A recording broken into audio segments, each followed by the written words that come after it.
It's officially official. Almost. The Broncos want to build their new stadium at Burnham Yard. The team announced that today, along with the city of Denver and state of Colorado, hoping to get it built in time for the 2031 NFL season. The team wouldn't be moving that far for game days. Burnham Yard is only about a mile southeast of Empower Field. It stretches more than 100 acres along the I-25 corridor, nestled between 6th and 13th Avenues, south to north, and Seminole Road and Osage Street, west to east. Thanks for joining us at 5 o'clock. I'm Kim Christensen. I'm Alexandra Lewis. The Broncos entertained moving the team to Aurora or Lone Tree, but ultimately they ended up wanting to keep the Broncos in Denver proper. Our Broncos insider Mike Kliss has been covering this story all day. And Mike, we keep hearing you talk about these PSLs or personal seat licenses. Can you talk about what they are? Because when you said it the first time, I thought you were talking about pumpkin spice lattes. So what is a PSL and how do they play into all this? It does sound like something I order at Starbucks for my wife every morning, but PSLs are private seat licenses. Basically, you pay for the right to own your season ticket. So there's a fee that goes to the team, and that helps raise money. Greg Penner and Carrie Penner, they are privately funding the entire stadium. It's going to be billions and billions of dollars. There's going to be a mixed-use neighborhood around it. They're going to pay for all that. The city is going to pitch in for roads, infrastructure, and those kind of things.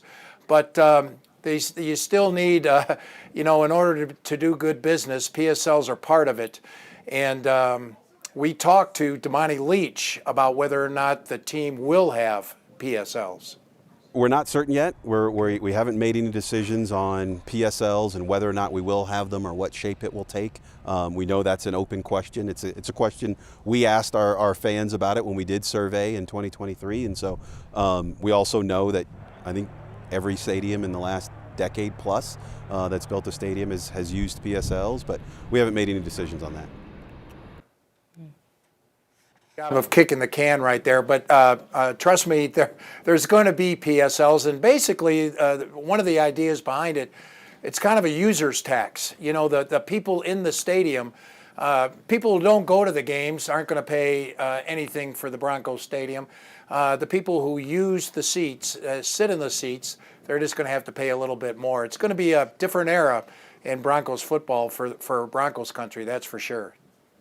Yep, everybody's going to have something to say about it, Mike, and you've got a lot more work to do, so thank you so much. As Mike told us, Broncos say taxpayers won't have to pay for the new stadium, but the city is still investing in the surrounding area. In an interview today, Mayor Mike Johnston told 9 News the Walter Penner Group has assured the city they won't seek public funding for the new stadium. They say the deal will help keep the Broncos in Denver for 50 years, develop Burnham Yard, and open up the current mile-high site. And while the city won't pay for the stadium itself, it will invest in infrastructure, roads, utilities, and other improvements, helping turn the area into a mini neighborhood with shops, restaurants, and more.